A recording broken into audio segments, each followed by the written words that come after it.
It's about a thing.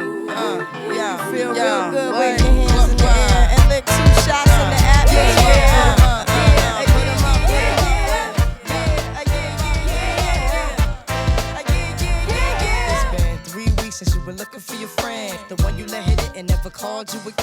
Sophie Binet, donc un sujet assez vaste, évidemment, le travail aujourd'hui. Alors, il est de coutume de dire, c'est aussi utilisé aujourd'hui dans le débat politique et social, donc ces enjeux liés aux mutations du travail et des nouvelles technologies. Donc peut-être vous pourriez partir de ces mutations et de des questions que cela pose pour le champ syndical et aussi politique, puisque on est, comme le disait Bernard Thibault précédemment, dans une année où la question politique va prendre une place importante, même si malheureusement certains voudraient nous en dessaisir, et ce que les citoyens ne s'en mêlent surtout pas. Donc je crois que dans les mutations dans le travail, il y a aussi ces enjeux liés à la participation, notamment des salariés. Donc Sophie Binet, à vous la parole. Bonjour à toutes et à tous. Je crois effectivement qu'en cette année très politique, c'est vraiment important de parler du travail, parce que finalement le thème pourrait apparaître bateau, mais il y a un fossé croissant entre le monde politique et le monde du travail. Je pense que jamais la classe politique a été aussi éloignée des réalités du travail telles qu'elles sont vécues aujourd'hui. On l'a vu avec la mobilisation sur la loi travail. La première question qu'on s'est posée quand on a vu la loi travail, c'est qu'on s'est dit mais qui a bien pu écrire un truc comme ça? Et puis quand on a vu tous les discours politiques qui ont habillé la défense de la loi travail, on voyait bien que ça ne correspondait pas du tout au vécu des salariés, avec cette vision bisounours des rapports dans l'entreprise qui retirait toute forme de rapport de force et de rapport de classe d'ailleurs. C'est très important de parler du travail parce qu'il n'a jamais été aussi absent des radars, et notamment des radars médiatiques. Ensuite, au niveau du mouvement syndical et de la CGT en particulier, ça fait un petit moment qu'on a engagé une démarche pour remettre justement le travail sur le devant de la scène. Historiquement, c'est vrai que souvent il y a eu une tendance à se battre sur la répartition des gains de productivité, il y a eu les batailles sur les cadences infernales pour baisser la productivité. Par contre, la question de l'organisation du travail, du contenu et du sens du travail, parfois on s'est aussi fait enfermer dans une division des rôles, avec d'un côté le syndicalisme sur la question sociale et de l'autre côté la question économique au patronat. Et puis entre les deux, les cadres d'ailleurs, qui étaient tout seuls sur les choix de gestion. Donc ça fait un petit moment que la CGT et notamment l'UGICT se réapproprie ces enjeux-là. Et je crois que c'est très important parce que quand on analyse ce qui s'est passé en 2007, Sarkozy, s'il a réussi à se faire élire, c'est sur la question de la valeur travail et de la revalorisation du travail, justement, sur d'un côté invisibilité du travail de tous les radars, et lui, s'il a réussi à se faire élire, c'est par rapport à ça. Et donc justement, nous, dans notre réflexion syndicale, c'est aussi éviter la vision misérabiliste du travail. Aujourd'hui, il y a un manque de reconnaissance qui est très important, et donc l'enjeu, c'est aussi que le syndicalisme puisse défendre le professionnalisme, le travail bien fait et les métiers, parce que c'est ça qui est attaqué aujourd'hui, puisque ce à quoi on assiste et qui est amplifié par le numérique, c'est la financiarisation du travail.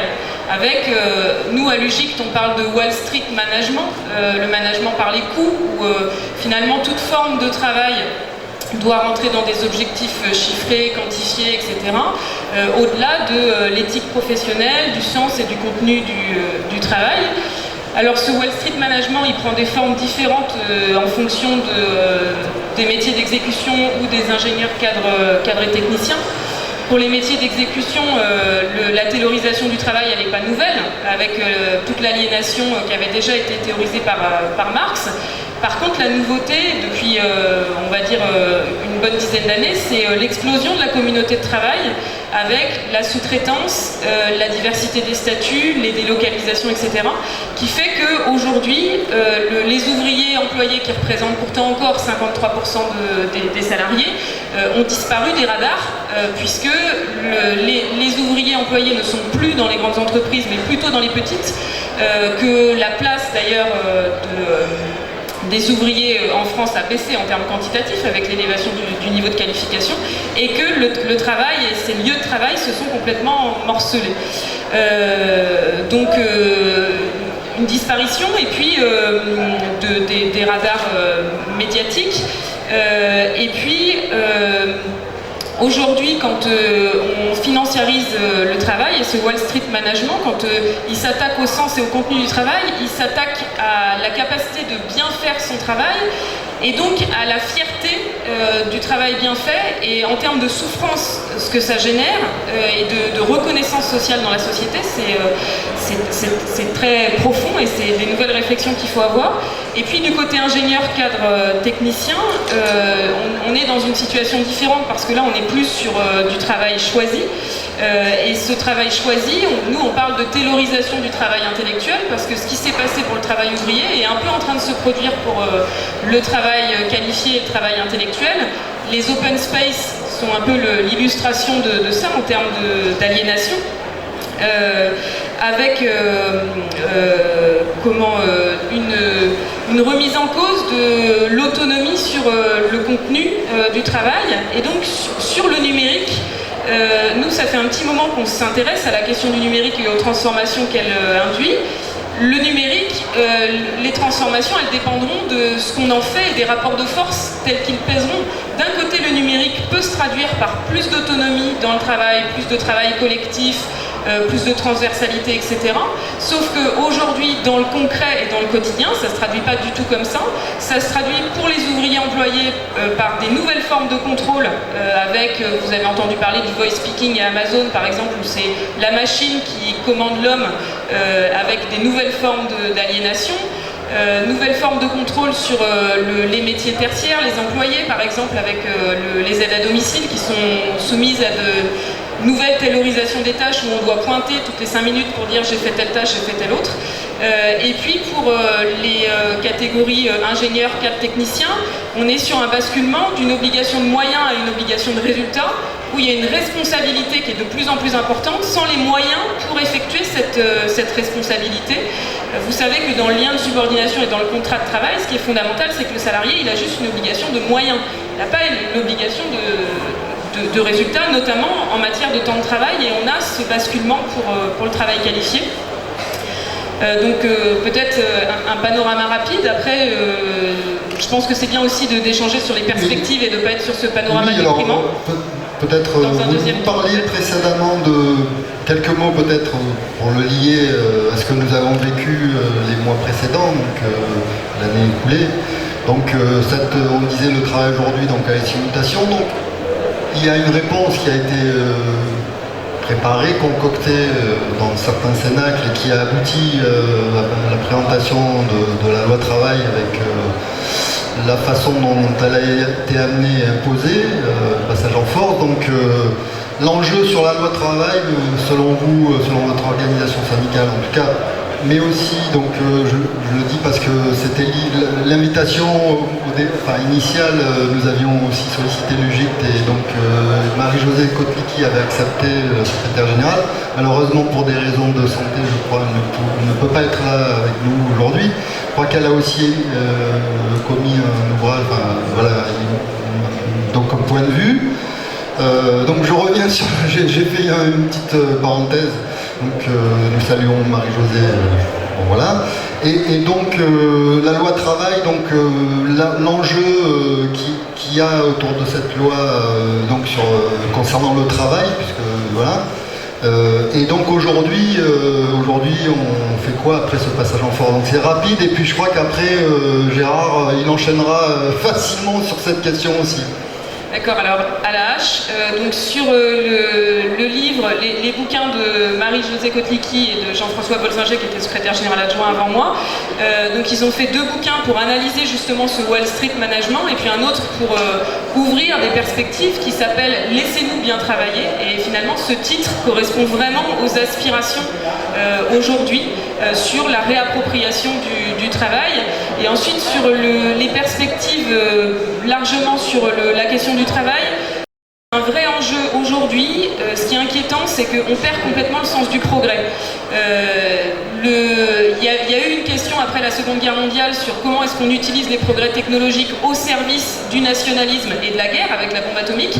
Aujourd'hui, la question, elle est posée sur les progrès technologiques au service de la financiarisation et du capital.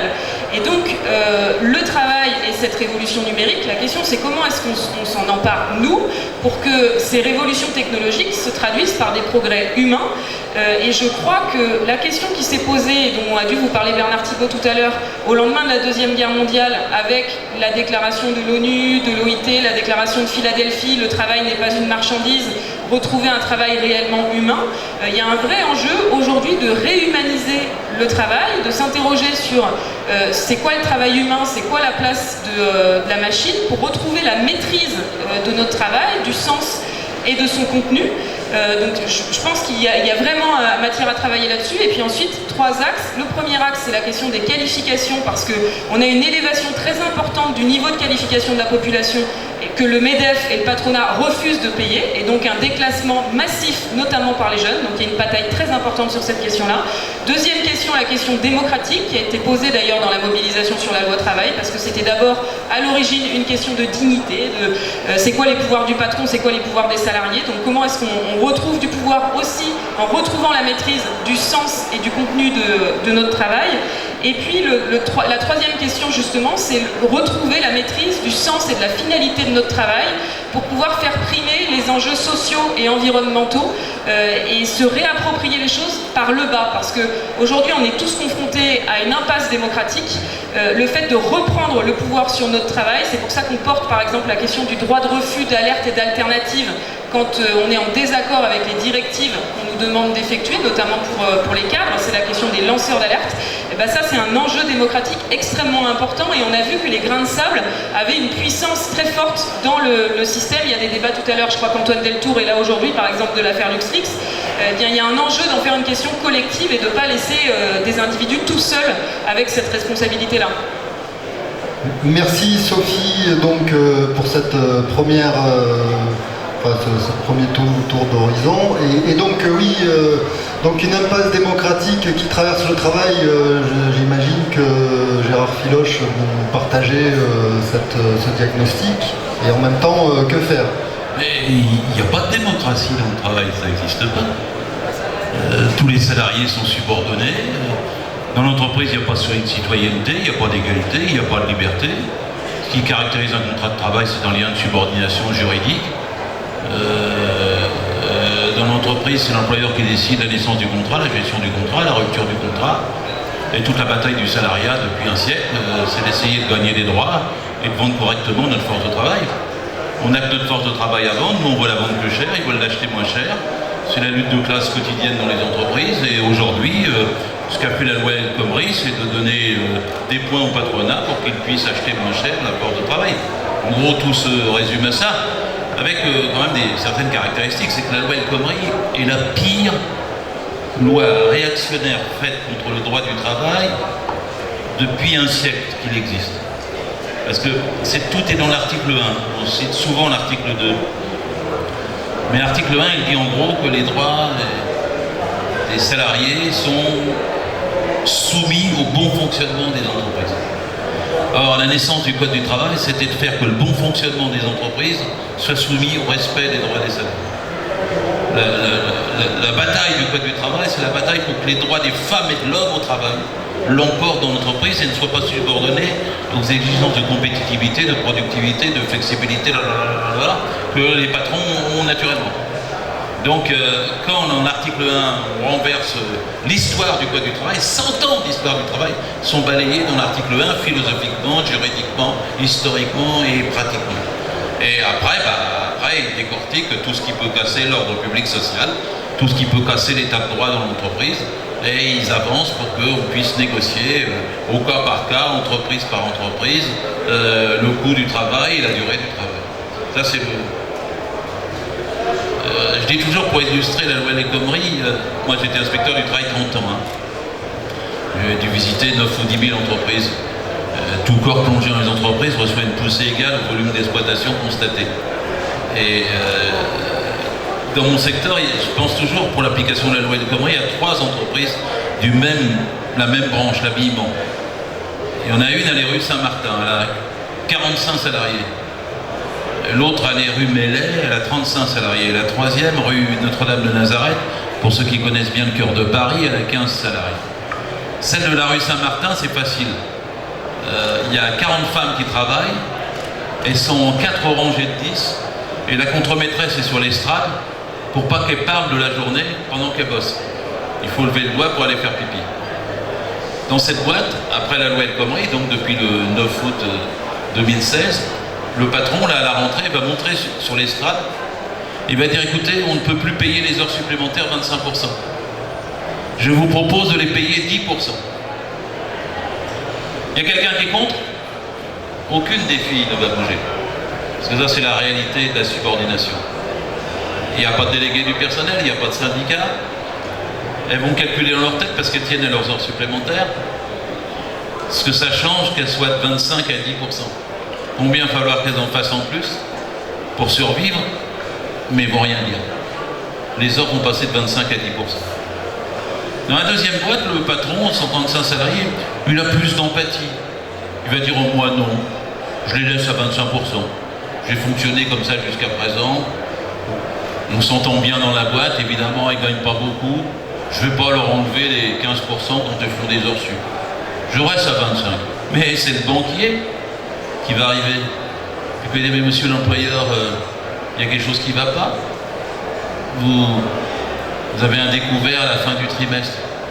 Vous allez me demander de l'aide à moi, banquier. Mais moi, banquier, j'aime bien les entreprises qui ont des marges. D'ailleurs, vous avez des collègues à côté, là, je ne vous les cite pas, rue Saint-Martin, ils ont des marges plus importantes que vous. Écoutez, il faudrait que vous fassiez un effort. Alors, l'employeur va dire, mais quel effort? Il va dire, vous passez les heures supplémentaires de 25 à 10. Alors, avant la loi El Khomri, le petit employeur, il pouvait dire non. Je ne peux pas, monsieur le banquier, c'est la loi. Elles sont à 25. Mais là, le banquier va lui dire, c'est plus la loi. Ça dépend de vous et du rapport avec vos salariés. Négocier. Alors, le patron, il va aller voir chacun de ses 35 salariés, puis il va dire, écoutez, si avec moi, je vous maintiendrai à 25. D'ailleurs, je voulais vous maintenir à 25. Mais je ne peux pas. Parce que sinon, à la fin du trimestre, j'ai un découvert de trésorerie, le banquier ne m'aide pas, et on met la clé sous la porte. Donc je suis obligé de vous passer à 10. On est obligé tous de passer à 10. Parce que si on ne passe pas à 10, je ferme. Et ils vont passer à 10%. Et la troisième boîte, c'est rue Notre-Dame de Nazareth, je le connais, c'est un patron voyou. Il a déjà 2 clandestins, je l'ai déjà gaulé, je lui ai mis un procès verbal, il ne paye pas les heures sup, il va voir son comptable, parce qu'il ne s'intéresse même pas à la loi, lui. Le comptable, il s'intéresse un petit peu. Il va lui dire, ah mais regarde, la loi, elle dit qu'on peut majorer les heures supplémentaires ou les compenser. Les compenser, dit. Alors ils vont les compenser, ils vont proposer un blouson à chacun des salariés à la fin du mois pour compenser leurs heures sup au lieu de les majorer. Et ça va se passer comme ça dans la troisième boîte. Et je viens de vous expliquer comment dans 3 entreprises de la même branche, à 3 rues d'intervalle, dans le même arrondissement, le dumping social va être organisé pour tirer tous les droits et les salaires des salariés vers le bas. C'est ça en résumé, la loi El Khomri. C'est la plus scélérate, la plus ignominieuse, la plus dégueulasse de toutes les lois qui ont été faites contre le Code du travail depuis un siècle. C'est pour ça qu'il ne faut pas la prendre comme une loi ordinaire. Il faut dire qu'on ira jusqu'au bout. Il faudra enlever l'article 1, l'article 2, l'article 3, l'article 4, l'article 5, tous les articles. Parce que sinon, on aura perdu tout ce qu'on a mis un siècle à gagner. C'est une loi qui casse ce que le gouvernement de gauche de Blum en 1936, ce que le gouvernement de gauche de Mitterrand en 1982, ce que le gouvernement de gauche de Jospin en 1997 ont fait. C'est une loi qui est une régression historique d'un siècle. Parce que le Code du travail, il est né en 1906 et en 1910, je le dis toujours, après la catastrophe de Courrières. Et la catastrophe de Courrières en 1906, c'était la mort de 1099 mineurs par un seul coup de grisou. Et à ce moment-là, le patron avait dit, on reprend le travail tout de suite, on n'attend pas et on ne cherche pas les survivants. Et il y avait eu 14 survivants qui étaient sortis 13 jours plus tard avec leurs propres moyens du fond des galeries. Le choc de l'opinion avait été tel qu'à l'époque, Valls aurait dû s'en souvenir, puisque c'est Clémenceau qui l'a fait. Il s'en souvient? Non, il s'en souvient de rien, celui-là. Mais le Clémenceau avait fait le ministère du Travail contre le ministère de l'Économie, pour que le droit du travail échappe aux exigences de l'économie.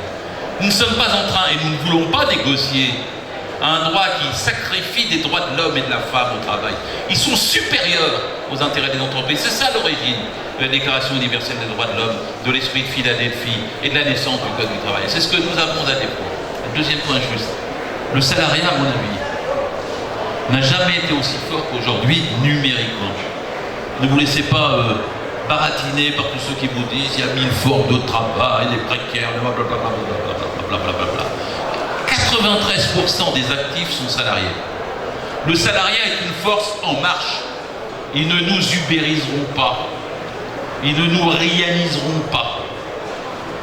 Dans le monde, sur la planète, écoutez l'OIT, il y avait Bernard Thibault qui était avant moi, je ne sais si vous l'a dit, il y a 1 milliard de salariés de plus sur la planète depuis 30 ans. Le travail informel recule partout. Même le capitalisme, il a besoin de salariés bien formés, bien traités, bien payés, pas de flexibles, pas d'informels. Et nous avons des zozos à la Macron qui nous développent le travail informel, qui sont potes avec Uber, qui sont pour retourner aux indépendants, qui sont pour casser les statuts du salariat. Alors que le statut du salariat, c'est celui qui est montant dans le monde entier, même en Californie.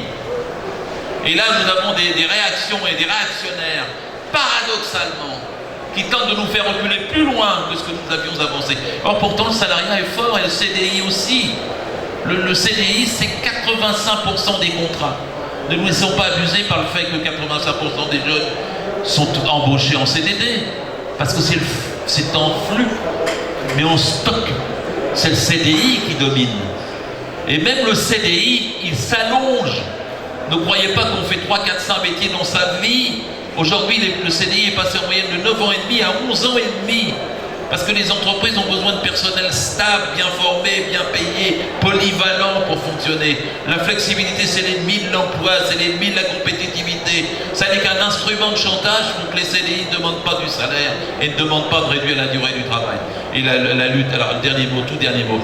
La numérisation ne créera pas plus de chômage que l'automatisation. Entre 1936 et 2002, on est passé de 9 millions de salariés en France dans le privé à 18 millions. Et pourtant, l'ordinateur, c'est depuis plus longtemps. L'automatisation, c'est depuis plus longtemps. Ça n'induit pas chômage, les progrès technologiques. Si on partage le travail. Et il ne faut pas avoir peur de dire 32 heures. Et à ceux qui ricanent, il faut leur dire qu'on passera un jour à 28 heures et un jour à 20 heures. Parce que c'est ça la solution et la réponse quand il y a des progrès technologiques. Pour partager ces progrès technologiques, garder des niveaux de salaire décents et garder du travail pour tous. On doit travailler mieux, moins tous pour gagner plus. Pendant 70 ans, entre 1936 et 2002, on a produit plus, gagné plus, doublé le nombre de salariés et on a survécu. C'est ça qu'il faut continuer avec le travail aujourd'hui, en défendant le 15 septembre contre la loi El Khomri et en gardant cette conception d'un droit du travail qui défend les droits de la femme et de l'homme contre l'exploitation.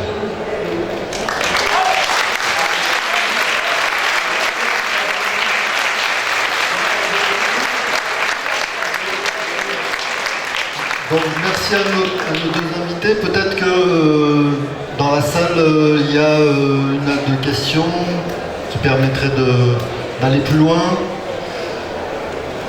Ce qu'il vient de citer à l'heure actuelle nous est quand même délivré par un gouvernement socialiste. Ah, j'ai failli poser la question, mais allez-y. Et tu es toujours, Gérard, au Parti Socialiste. Et je ne t'agresse pas parce que je sais que cette même question t'a été posée à Saint-Paul, mais peut-être de manière différente. Et je dis moi, mais je le dis devant tout ce public, plus jamais, je suis fille de déportés, mon père et ma mère, plus jamais la mort aux dents, par peur de ce qui peut nous arriver et de ce qu'on nous menace, je ne voterai socialiste parce que j'ai été trop trompée par le Parti Socialiste.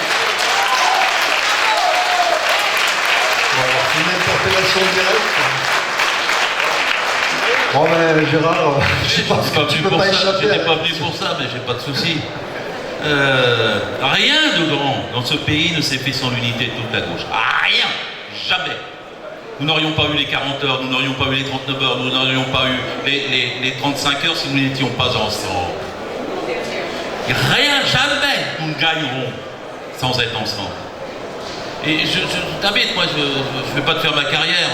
Mon grand-père était à Verdun, mon père a été déporté. Ma première carte est la CGT en 1963. Je milite depuis 50 ans. Je suis pour l'unité de la gauche depuis 50 ans. Et pour l'unité syndicale. Je vais parler de l'unité syndicale. Nous ne gagnerons pas si nous n'entraînons pas la CFDT. Tous ceux qui sont dans une boîte le savent. C'est une abstraction sans ça. Et pourtant c'est dur d'entraîner la CFDT. Mais il y a des moments où on réussit. Et les moments où on réussit, c'est ceux qui sont gagnants. Et tout notre travail, c'est de gagner une majorité dans le salariat. Et de gagner une majorité dans le salariat, aujourd'hui, le salariat est partagé entre 19 partis. 19 partis. Et dans chaque parti, il y a au moins 30 orientations. Et dans chaque parti, on discute de la même chose. Il y a 8 syndicats. Il y a au moins 10, 12, 15 orientations dans les syndicats. Et ils discutent de la même chose. Il y a même des opposants dans la CFDT, comme il y a des opposants dans le Parti Socialiste. Ils m'ont invité en Alsace, tous les métallos de la CFDT, pour combattre la loi El Khomri. Ils étaient 200 dans la salle, j'ai fait 6 heures de formation pour leur expliquer pourquoi c'était la lutte de classe, et ils applaudissaient tous. Et il faut se réjouir plutôt qu'il y ait 30% de socialistes qui combattent la loi El Khomri, parce que ça compte les chances de gagner contre elle.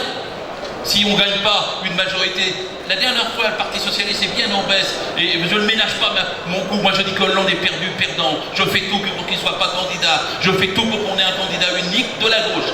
Et puis, si on n'a pas un candidat unique de la gauche, on pleurera toutes les larmes de notre corps l'année prochaine. Parce qu'on aura le choix entre LR et FN. À la fin, il en sortira 25 députés socialistes. Ça sera les pires. Il y aura 0 député PC, 0 député Vert, 0 député PG, parce qu'on n'aura pas été capable de faire l'unité. Donc mon langage à moi, c'est bien de constater ce que font Valls et ce que font les autres. Tous les jours, je les combats. Tous les jours, je dis que ce sont des traîtres. Et tous les jours, j'essaie de m'adresser aux 6 millions de voix socialistes du 15 décembre dernier. C'était encore 6 millions de voix. Et c'était 66% des voix exprimées à gauche. Et si on ne gagne pas ces voix-là, on perd. Et donc l'effort, au lieu de m'engueuler, moi, qu'est-ce que tu fais? Faut me soutenir, faut se réjouir de ce que je fais. Faut dire, vas-y encore plus, soit 40%, soit 50%, fais comme Jérémy Corbyn, gagne la direction du Parti Socialiste, et on fera l'unité. Parce qu'à ce moment-là, on sera dans le vote comme le Front Populaire, ou on sera comme on était en 1980, je parle pas de 83, ou comme on était au début quand on se battait pour les 35 heures. L'espoir, c'est de venir de salariat, les 93% d'actifs qui sont salariés, jusqu'au plus reculé d'entre eux, jusqu'à celui qui se pose de plus de questions, jusqu'à celui qui croit qu'il y a la crise, alors que la crise, c'est tout bon pour uniquement les riches. Il faut sortir la crise de la tête des gens, il faut sortir le doute des militants CFDT, il faut aider l'ensemble des militants syndicaux à se retrouver ensemble, boîte par boîte, et dans l'ensemble du pays. Et c'est comme ça qu'on doit faire pour avoir un candidat unique. Et moi je me réjouis quand le Parti communiste, par la voix de Pierre Laurent, dit « Nous cherchons une candidature commune ».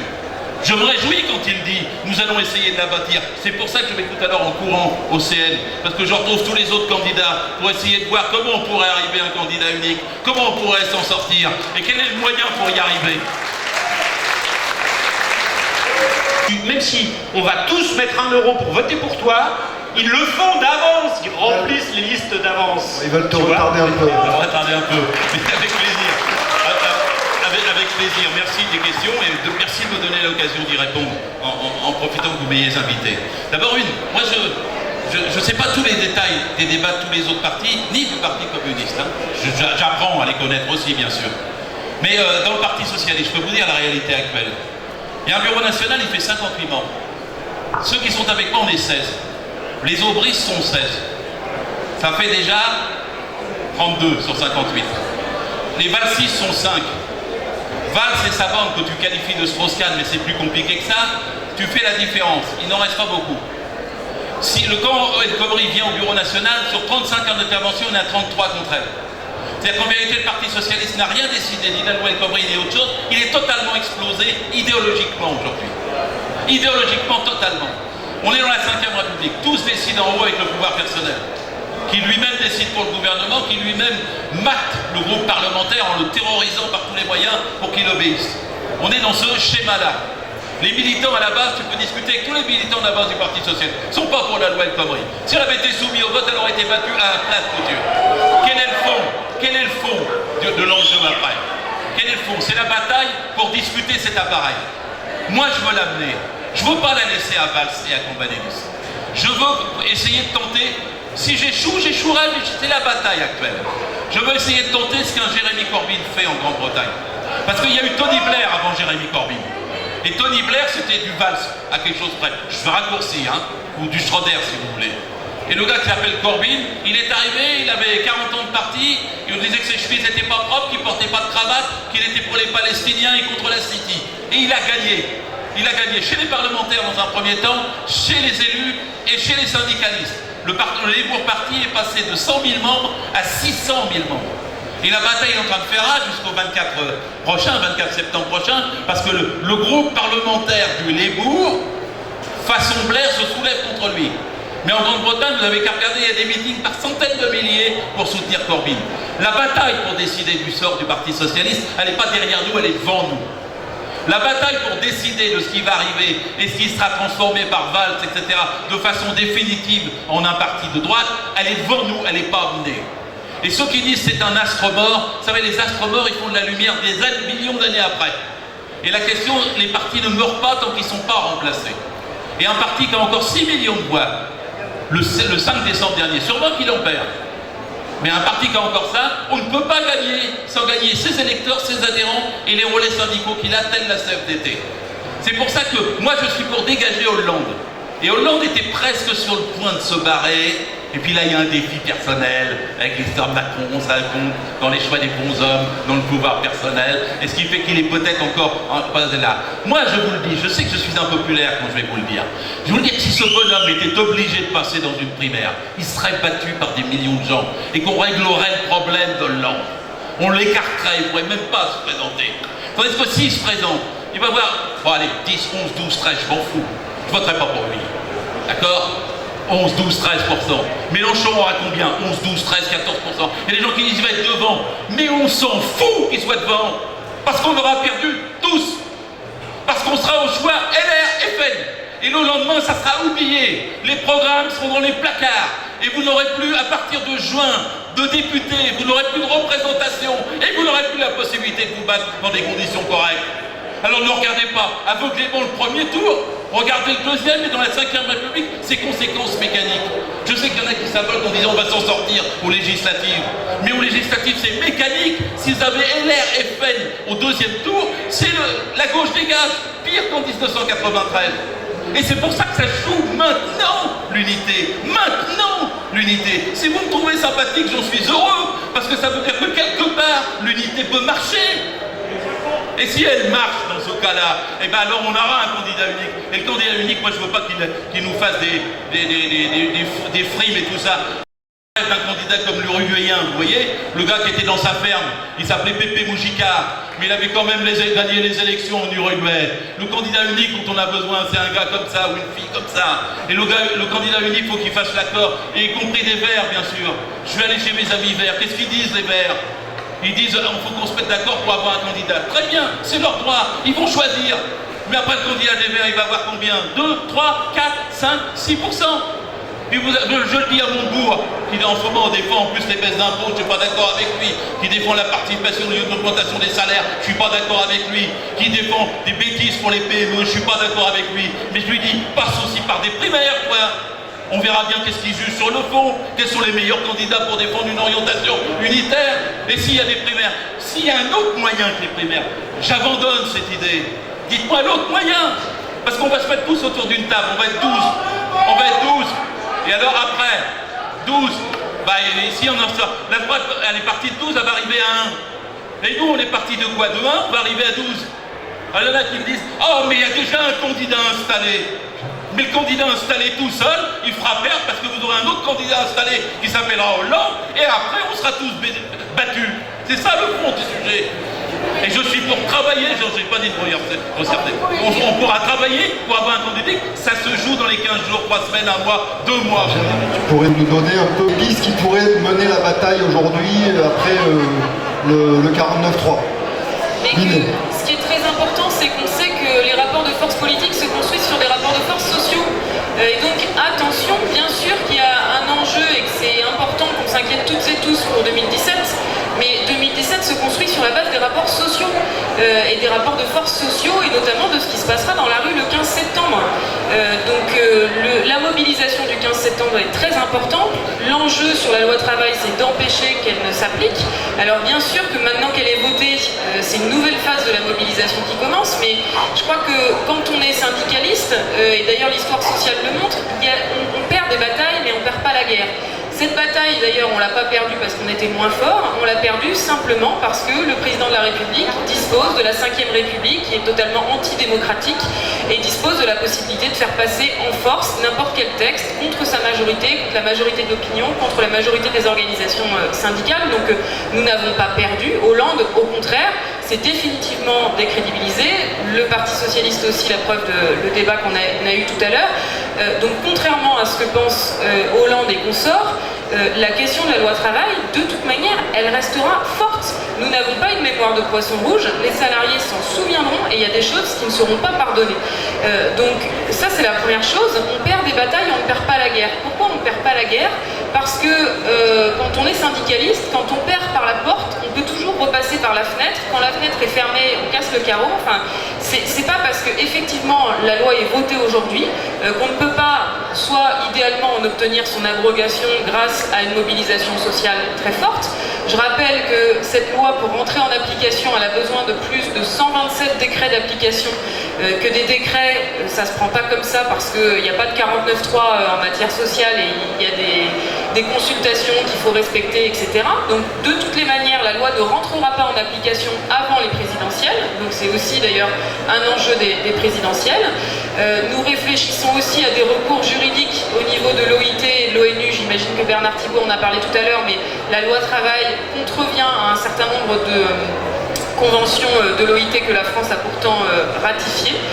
Et puis enfin, la bataille se mènera aussi sur le terrain pour empêcher que la loi rentre en application dans les entreprises.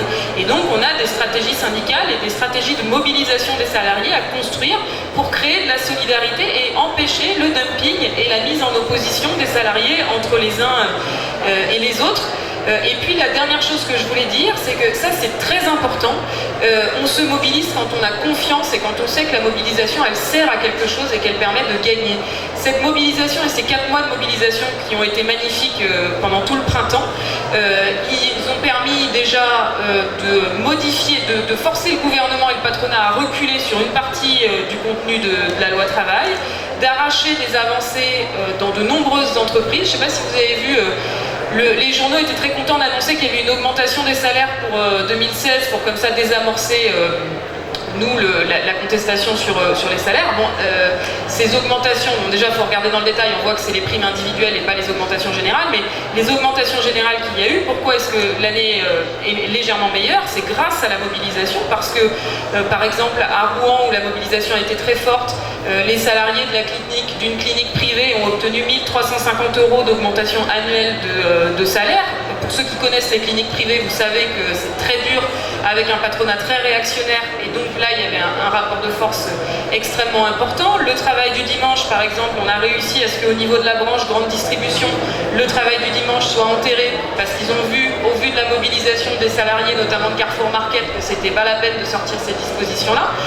Donc la mobilisation elle sert, elle a permis de marquer des points, d'arracher des avancées, de faire reculer le gouvernement. C'est bien pour ça qu'il faut continuer, qu'il faut avoir confiance et se dire qu'on a déjà construit des points d'appui très solides dans ces 4 mois, et qu'il faut qu'on continue sur cette dynamique-là.